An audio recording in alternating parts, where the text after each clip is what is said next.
Yeah, so you're looking at, we just ran the Raptor, didn't make shit for power, but we know that because it's cold, once again. And I don't know if you can see that or not, gotta keep holding this really close. Spun the tires, I'll take you in the other room. No, I won't, Casey's doing it again.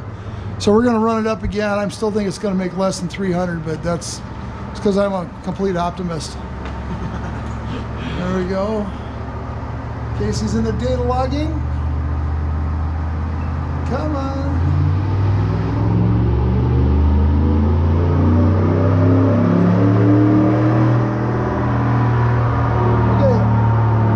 Time it held on and it made, oh, it did good.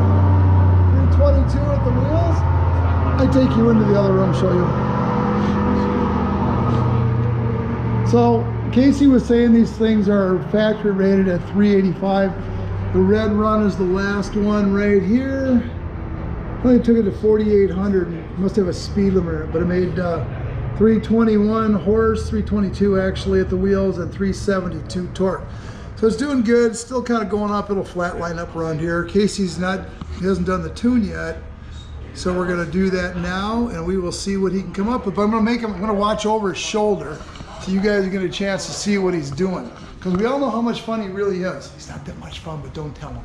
So here we go. We'll go inside. Here we go. All right, here we are inside with Casey. And he's going to be on the computer. Give him a little hint of what you're doing here, Casey, because it's always fun. Well, right now I'm just reading the stock file so that we can... That's not that much fun. No, that's not much fun, and it takes a while. So what are you going to attack with... Well, first we're going to get rid of the power enrichment delay, the massive power enrichment delay. So we're probably going to pick up a bunch of torque down low. And it got huge amounts of knock retard through the entire pole, really? Like 9 degrees on stock. So I'm going to double check with him what fuel's in it. But this has got no mufflers on it, and we know these things run ultra-sensitive knock sensors, so I might have to desensitize the knock sensors a little bit on that because the exhaust could be rattling around and tripping those. So, yeah. Oh, okay, all right. Jack, you cheap bastard. Have you got good fuel in this? 89? Oh, jeez. We'll make it work with 89. What are you going to run in it? Premium. It's stock. Okay, in New Jersey, when we tell people premium fuel in New Jersey, they put in 89. Not the correct answer. It's a stock 6.2. The manual says 87. So I'm sure you saw... You read the manual. Yeah. God, help us all. I mean, I should run 93 or 91 in there, stock. You know, when you're playing around town and stuff like that, definitely. When you're driving to New Jersey for 1,000 miles, no, because you're not beating on it. You're on the freeway for all the time. But you know, when you want to have fun, the EcoBoost for sure. I'm not 100% positive on these, but they're advertised on premium fuel for their power. Yeah, I know the EcoBoosts are. I always thought everybody. I think I know guys for sure run the 93 with the tune, but I've heard most guys say 87 or 89. Yeah. We were tripping some knock retard stock with it, so. But that could be because the exhaust is cut off, and sometimes these things have super sensitive knock sensors, and the exhaust will trip them easily. Yeah. So, no. So when we do the tune, are we going up? Are we doing a 93 tune? I'm going to tune it for what fuel's in it, and I might tickle it to have just a little bit of knock. You know, if we get 1 or 2 degrees of knock on 89, then when you put 91, 92 in it, it'll be perfectly fine. It'll be great. Yep. And so there, from Casey talking to a customer that put the wrong fuel in because he saved himself a dime a gallon. And we always tune for what's in the trucks. Right, Casey? That's right. Because that way, when they do it again, and you know they will. Right, Casey? Yep. So we make sure we don't have any problems with this stuff. But he's going to go into this thing and change a few things up. Make another pull here in a couple minutes. We'll video log that again. And in the meantime, we'll go out and pimp Jack some more about putting 89 gas in his truck that's worth about, shit, 40,000, 35,000? Probably more than that with all this work. This thing's got a lot of suspension work done to it. Well, it doesn't make it right. Anyway, here we go. Nice. All right, so Jack has said he wants to be embarrassed on camera. So here we go. No, he didn't say that. We're just going to talk about fuel. Ow. He's soft, man. Damn right. Yeah. So I earned this softness, dude. So anyway, we're talking about now when you're running fuel. This thing calls for 87 or 89 in it, but when we're trying to tune for maximum power, all you're talking about with octane is you're trying to keep the thing from detonating and taking timing out. Because Casey was saying this is taking 9 degrees out, which is worth about 40 horse. maybe 35. But good fuel all the time when you're going to run a rat race the truck around or the car, whatever you've got. Don't be skimpy on me and go with cheap ass fuel. Just think it's going to be okay. Just get the good stuff. Doesn't have to be non-oxy. I know that some of you guys don't come from that area. Our fuels get 10% oxygen, which is alcohol, which I actually kind of like when you run the trucks and cars all the time because it cleans the intake valves and keeps everything nice and shiny. So it doesn't bother me at all. Some people go, oh God, ethanol. Anyway, so we got Jack converted. We know what's going to happen next. 93. 93, Or 91, whatever you want. 91, just 91. Don't do the non-oxy. Don't get carried away. 91. Just run good stuff. And then when you're driving back to New Jersey, you can run 87, 89. All right. You'll be fine. It's just you're trying to keep the thing from detonating. Sounds good. It's all that's really about. Like, oh, high octane makes more power. No, it doesn't. But if you can put more timing in and the truck likes it or the car likes it, it will make more power. So there you go. Once again, we'll put this up on YouTube, and all of his friends will be like, Jack, what are you doing, Jack? All right. We're back here with Jack, showing some stuff that we can learn about his truck. And the dyno is really good for doing some basic things. Going to get rid of the first run that spun the tires. And here's the second one. Now I want you guys to see this. Nice flat power curve all the way out. Here's one problem. This is power enrichment. So Casey's on the throttle wide open. And for emissions, Ford sets them up. Lean, lean, lean, lean, lean. Okay, it's been long enough. Boom. They take them down to proper fuel. This is a little bit rich right here. He's going to straighten this out. But when you stomp on it past about 60% throttle, it should drop immediately down to this dotted line of 13.0 to 1. They put this in here for emissions, okay? Because they figure you really don't know what you want, and they're going to fix your problem. Now, he spun the tires on the first run, so let me do this. I just took off the one thing I wanted to look at. That was real smart. Edit some of this out. But the dyno gives us the ability to take a look at what's happening all the time. So I'll take out run 2, which was the red one. Leave run 1 up. Okay, so you see this kink right here?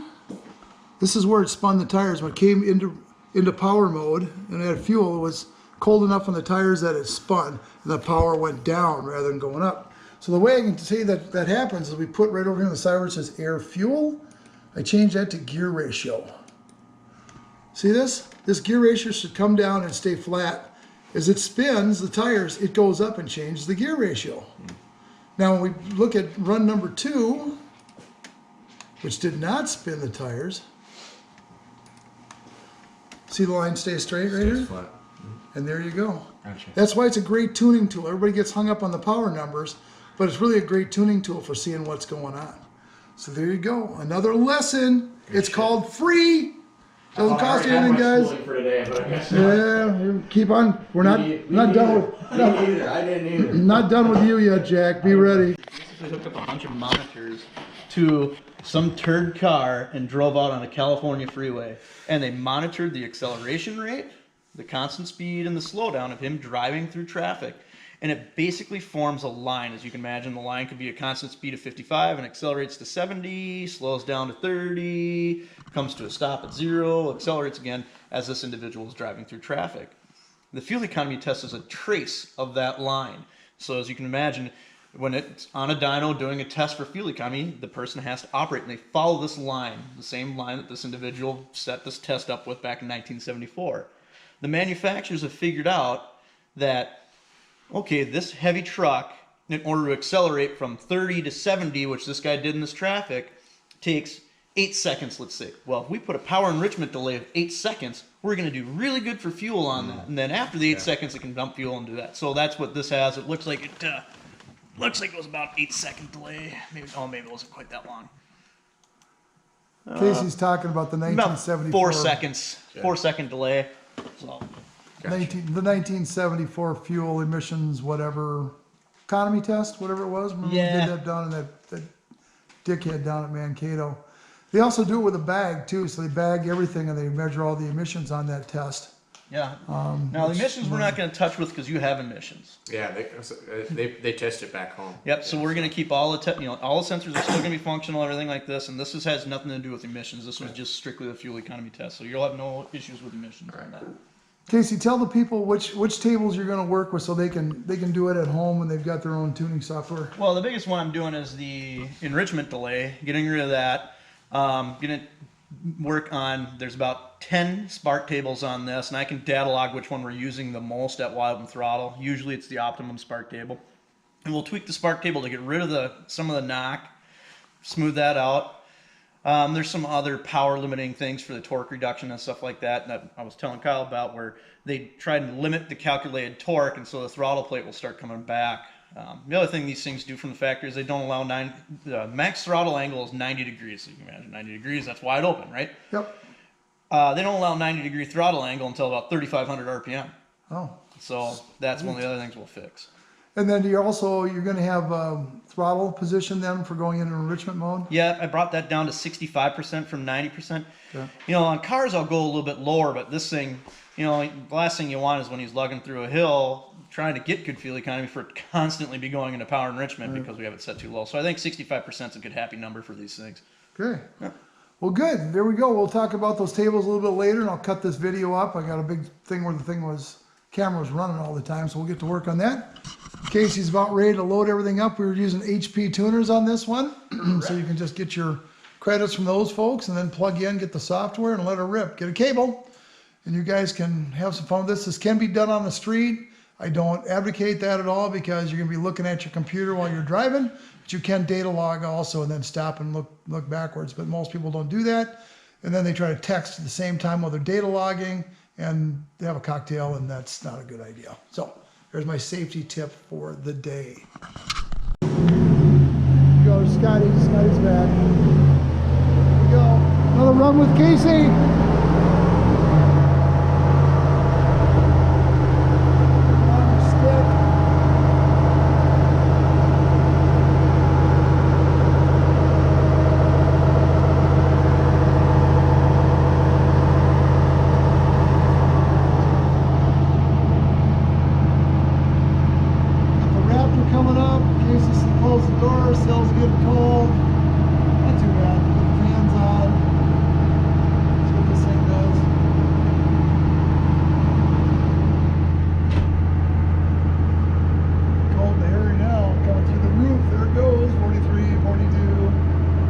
Casey, go. Anytime, Casey. There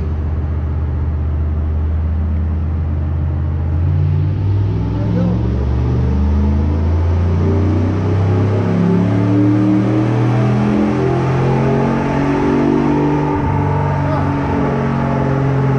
That's not it.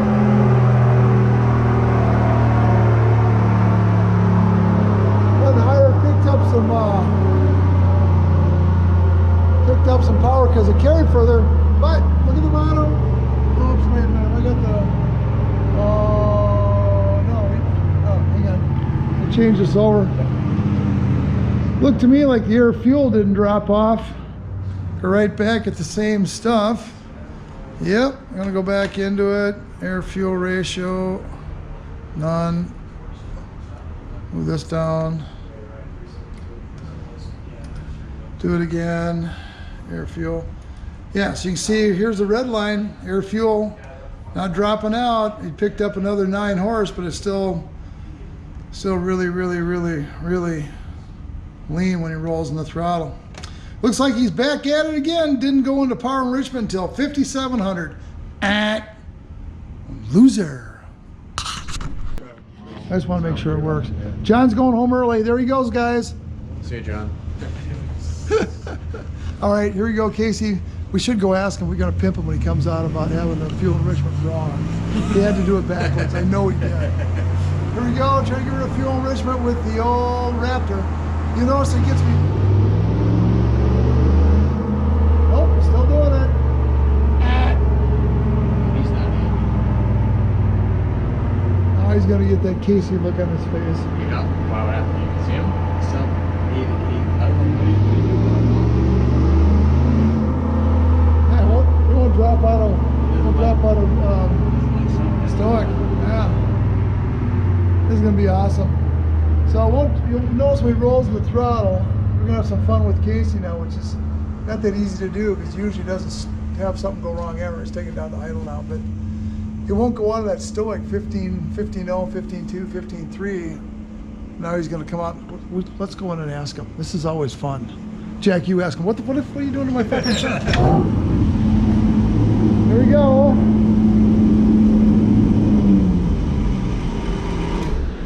So, Casey, roll down the window. People want to know. I want to talk about power enrichment. What's going on? The enrichment delay is sticking on for some odd reason, so we're going to mess around and figure out why. And it's potentially that, don't tell him, Kyle, it might have been a corrupt change to the file. Really? Just like the last time? Yeah. So we're gonna, Corrupt change to the file. So we're just going to make nothing but the power enrichment delay turned off. Okay. And see if it fixes it. There we go. Yeah. And that's what we do on the dyno. That's what the dyno is good for. Yep. We could just hold a tune and Okay, when we were talking to Casey, I turned off his fans and I turned off the O2. Oops. That's why it didn't work. Let's try it again. Here we go. More fun for kids of all ages. There it comes. Woo! Woo! I was getting that. So we got. Alright, so that time it came up, came down. No idea what's doing this. Casey's moving a bunch of shit around. 333, 373. AFR is perfect. He's pushing more damn buttons. There we go. So there you go. So I made 332 horse, 333, 373. Air fuel, you'll see this is nice and straight here at the dotted line, which is 13.0 to 1. Fuel enrichment actually worked just fine on that run. And I think we're pretty good compared to run 1. Now Casey may have to go back in and see what's going on with the, because right now I believe he's got power enrichment mode coming on at 0. Be crazy. So there's the first run, blue, when it spun the tires. So it's up 78 horse from there, but it did spin the tires. Let's try 2. 2, it's up 11 more horse, 12 more horse. Torque's about the same, but it carries. He's got the RPM carrying up to 6,000. We'll see what he's going to. He's probably going to take now and turn off some of the knock once he's got the fuel enrichment figured out. He'll get rid of the knock so it's not quite as taking timing out. He'll let us know here shortly. But that's what we got so far. That's what the dyno's good for, everybody. It's for finding what works from the vehicles in a safe method. Make sure you're not trying to chase something that isn't really there. So there's your dyno graph. Shows the numbers and the air fuel on the bottom. All right, more to come. Here we go. All right, so I'm sure he's desensitized the knock. That's coming down a little slower. Hit it from a little lower to see if you can make the much air fuel on the right. It should drop down to 13.0, 12.7. And then match the throttle. I didn't do that. He did that. I did it when they were talking to me. It's too loud. You can't hear the damn thing. So here we go. He looked serious last time. Well, when things don't go right. He looked like Neil. He couldn't solve it. Seriously.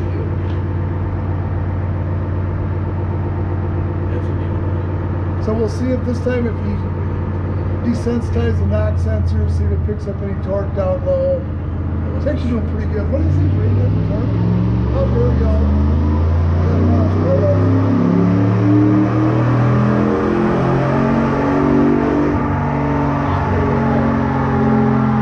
Exactly the same thing.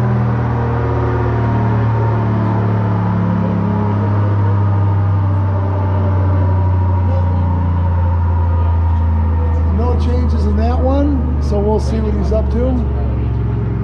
So that's back-to-back runs. And we'll ask him what he changed between those 2 runs. So it was like 1 horsepower more and 1 foot-pound of torque. Nobody cares. Did straighten out a little bit right here. Red line's always your last one. It's a little bit better right there. But everything else is exactly the same. He falls on his ass right here. 5,500 goes, done. So all right, let's see what he did. Let's go ask him. Turn these back on when I leave next time. Roll down your window. I'm just trying to make little changes at a time so we don't get into that, so I can figure out what caused the corruption that wouldn't let it go into enrichment. So that was basically 2 stock runs in a row, just changing power enrichment and allowing it to get wide open throttle at lower RPM. Okay, all right. The fun thing is you can see that the factory not allowing it to see more than 50, 60 degrees of throttle angle below 3,500 RPM does nothing. Opening it up sooner does nothing. So backpack runs, just check and see on the corrupted file. He's going to change some stuff now. Have you done anything with the knock sensors yet? Not yet.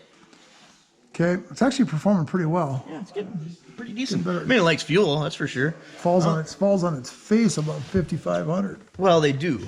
I didn't say it. Yeah, well, okay. He's a supercharger. So what I'm going to do now is, well, Casey's doing a couple more things here, and you're doing, what are you working with now? Now I got spark in there. I went into the torque tables, commanded a little bit more driver demand torque, increased the max torque values. I'm probably just going to stop there just to make sure that doesn't mess with us, and go a little bit, try another run here, and then tweak a little bit more torque and airflow values. Okay. You going to shut the knock off eventually? Just make one pull? No, because I just added a bunch of timing to it and desensitized the knock sensors a tiny little bit, and we'll see where it does. Yeah. Okay. All right. I'll turn your fans back on. Yeah, well, you can wait a minute or two. I'm going to save this and flash it in here. In that case, So this will be more timing and more demanded torque. Demanded torque. Remember, guys, this is that course that they charge like $1,200 for at the tuning school or something like that, and you're getting it for free if you watch Casey's videos. And I'm going to give out at the end of the video, I'm going to put his home phone number on there. So right. I'm not going to do that. I'll put in one of the other guys' phone numbers. Let him call them. I'll put Kyle's phone number in. Do you need an extended warranty for your vehicle? There you go. Yeah, exactly right. All right, here we go. We're going to go at it again. He's made another change. I'm going to turn his fans back on because he's going to need those sooner or later. All right, 2 fans on kill, and the O2. And the O2. Son of a bitch. There we go. Okay, back at it again.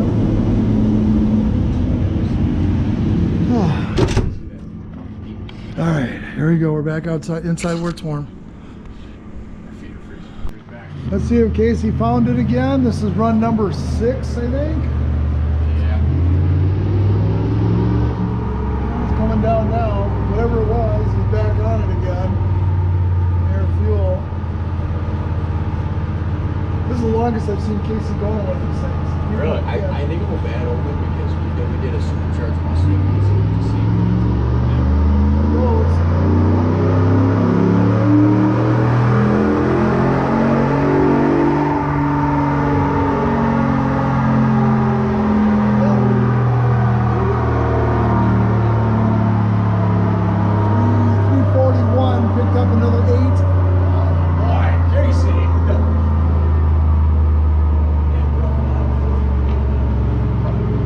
Picked up an extra 8 horse. Let's take you in here and show you this.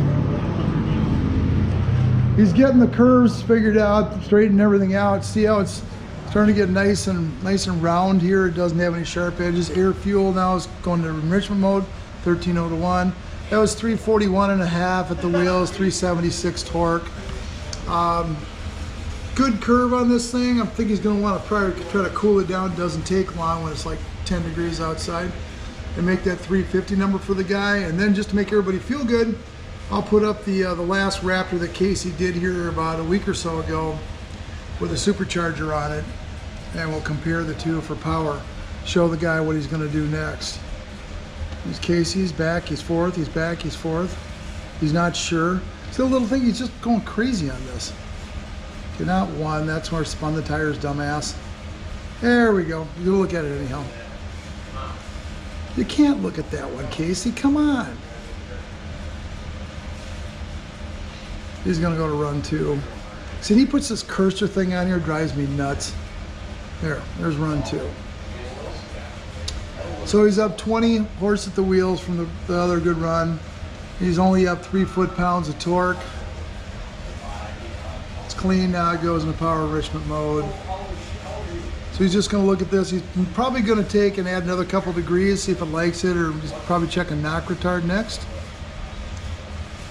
So we'll see what he's going to do next. We're almost there. All right, here we go. Casey put 2 more degrees of timing in. He had no knock retard. As we talked about before, we're going to make this pull and see if it picks up power. If it does not, he'll put it back. You always go back to the lowest spark table that made the best possible power. You don't leave a bunch of extra spark in it. Because I said so. All right, here we go.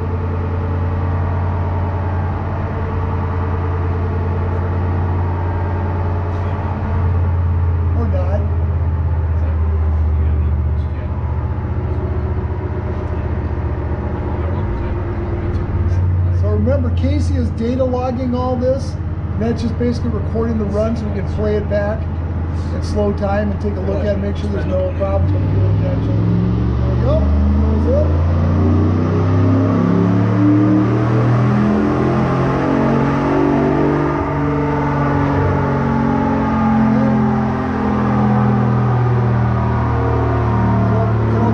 Didn't like it, so let's take a look. So it actually lost power, which means it's got too much timing now. That's what the dyno does for you. So the red run is the last run right here. See how it actually lost power up top? Lost torque, lost power. It's a little shakier. That's a little bit of detonation and pulling timing out. So he actually made only 332 rather than 341. And he's gonna go back to that 30 degrees of timing and just call it a day. I think maybe cool it down, try to make that 350 horse. It may get there. Pretty cold out now. We'll see how long it takes, but that's what the dyno does for it. Just got to keep using it and using it as a tuning tool. So I found what was causing the confliction with the file not letting it go into power enrichment was the driver demand table. It doesn't like it with any changes to it. Right now it's not affecting anything. It's still getting the commanded throttle, so the driver demand table is working exactly the way it should anyways, so I'm not going to be concerned myself with it. You're going to leave that at stock then? There's no changes to it? Yeah, no changes to it. That's what was changes to that table for some odd reason were preventing it from going into power enrichment. I don't know why. I'll probably send something off to HP on that and just ask them. Okay. But other than that, put more timing in it, which helped a lot above 5,000 RPM. Yep. I'm still really surprised it didn't pick up much more torque down low, actually having fuel in it. Yeah, it is kind of weird. You think it would. But it's making quite a bit at 375. I mean, yeah, it's doing pretty decent. Impressive. It's only, what, 370 some cubes? Yep. 376? And we had 30 degrees of timing in it and no knock retard. Woo! 30 degrees. Yeah, and I did not have to back the knock sensors off. Really? Yep. So they are still at stock, which is good. Try 32. We'll probably try 32. 32. Yeah, we'll try 32. Why not? 32 is good. How much timing? All of it. Yeah. Everything it'll do. All right, here we go again. Casey, back to the mad scientist thing on a computer. All right, here we go. Here's the glory pole again. It's not going to go cold this time. We're at 43 degrees. Come on, little Raptor, do something you're proud of. Come on, here we go.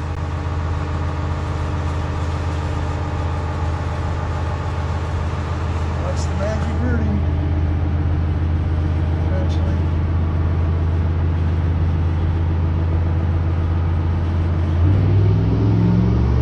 Nope.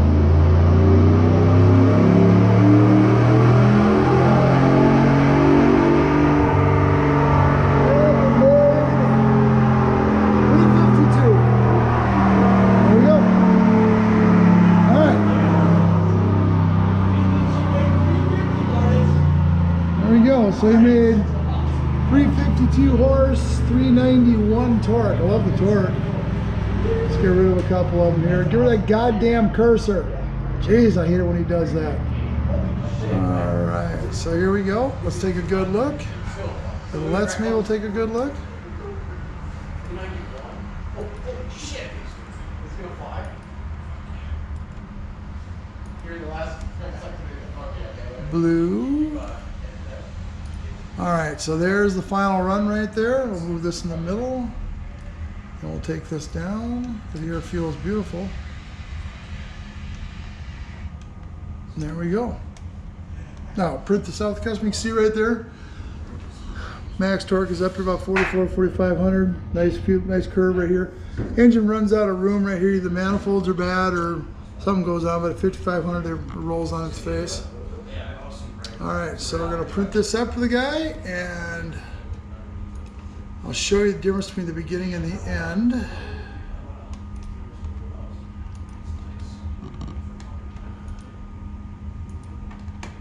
All right. So what we do here is I bring up the original. Run number 2 is the best run before. That was one that didn't stick or actually worked. I'll print that out for the gentleman too, so you can see what he came in with and what he left with, so he knows what he did. So I get too carried away, and there we go. A successful Raptor, and then I'm going to put up the file against the supercharged one. Do that. Keep this. This is what's nice to have records on this. Here's C-Boy's records. Okay, we're good. So see the difference with the screw charger on top. So they made 528.87 with the supercharged one, 562 torque. So the, adding the charger is 165 horse at the wheels and another 170 foot-pounds. It's significant. That's why we like screw chargers. Yeah. Anyway, Bart with High Tech, signing out for now. Thanks for watching, everybody. I'll shut this thing down and make it nice and small in the video so you don't have to watch all the goofy stuff going on. But call me if you want to talk to Casey or want to come into tune. We'll see you.